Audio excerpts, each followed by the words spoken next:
Hello po Ma'am Risa Magraro. So ito po ma'am yung ano po na sewing machine sa ating shop. So ito po ma'am yung ating pa-freebies po ma'am. Napakarami po tayong additional na pa-freebies. Ito po siya, may wire at meron po dito mga accessories po niya ma'am. Ay, saan po ba yung ano natin?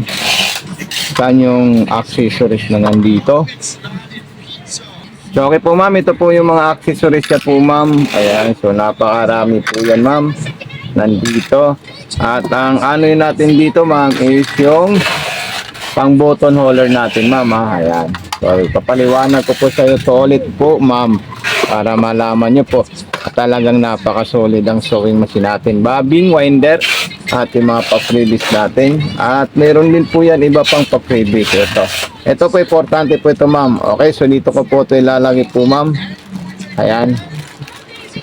Ito po yung trailing system natin ma'am. Ito.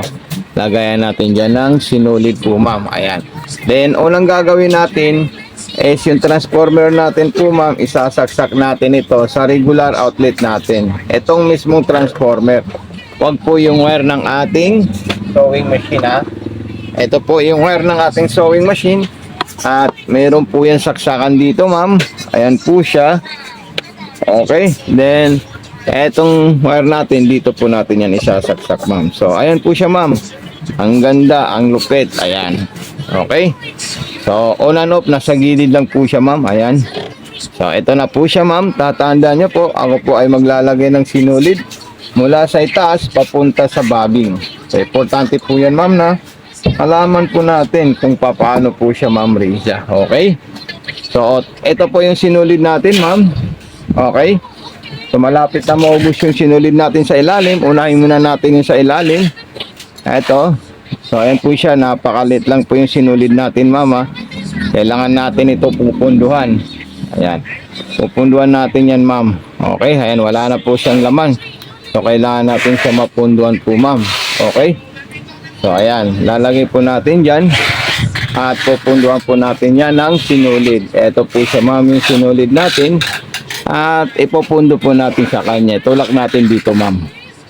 Ayan. Okay. So pipindutin natin ito ma'am. Oops. Masyadong mabilis. So kailangan. So ano po siya ma'am. Reza. So ito ilalagay natin dito yan. Ayan. Ganyan lang po siya kadali ma'am. Okay. Pag nailagay natin dyan. Itikita. Tatandaan natin. At ayan po yung palatandaan natin dyan. Ayan. Tapos ito ilalagay natin dito yan. Okay. Tapos ito dito naman po siya. Ayan. Unang step gagawin natin. Pupunta po tayo dito. Ayan. Tapos dire-diretso po natin yan. Then paakyat.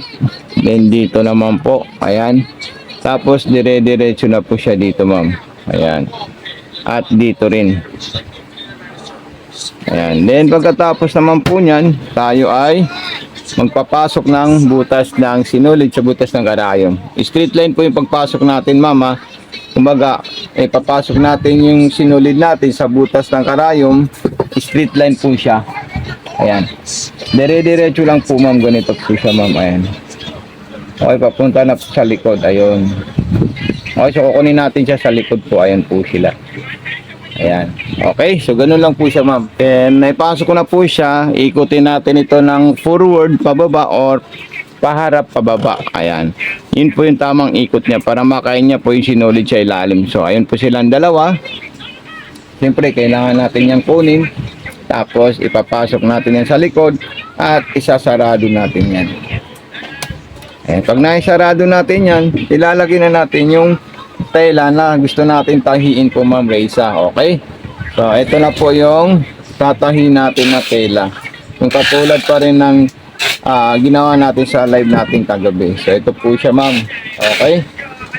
So ito, ayan po. Then pipili na lang po tayo kung ano pong mga design ang gusto natin ipagawa sa kanya. Ito si gusto po natin ipagawa sa kanya zigzag na number 6. So ito po siya.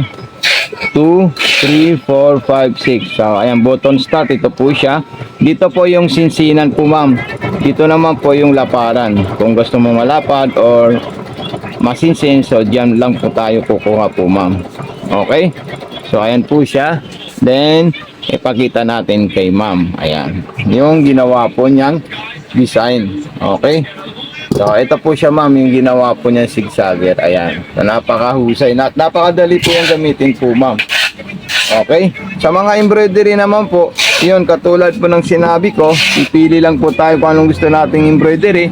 Ito si gusto natin, 62. Ayan. Ayan. So, 62 or 61. So, yun po yung kailangan natin ilagay sa kanya. Okay? Tapos, ayan po siya. Then, pwede natin i-adjust yung sinsin. Ayan. So, 0.6. Ayan po siya. Para hindi po masyado siyang masinsin na masinsin. Pwede rin natin ilagay ng number 8 or number 3. Ayan. Okay. So, yun po yung, ayan. So, gagawin natin siyang, ayan. 0.8. Mas maganda po yung 0.8 na design po nito, ma'am. Ayan. Ayan, oh. Kasi, tatakbo po siya. Kasi pag 0.3 tsaka 0.7, masyado siyang masinsin po, ma'am. Kaya, hindi natin siya masyadong ma-adjust. Okay? So, mas maganda kasi, ina-adjust natin itong sinsina ng ating distance. So, ayan po siya, ma'am, oh. Ayan.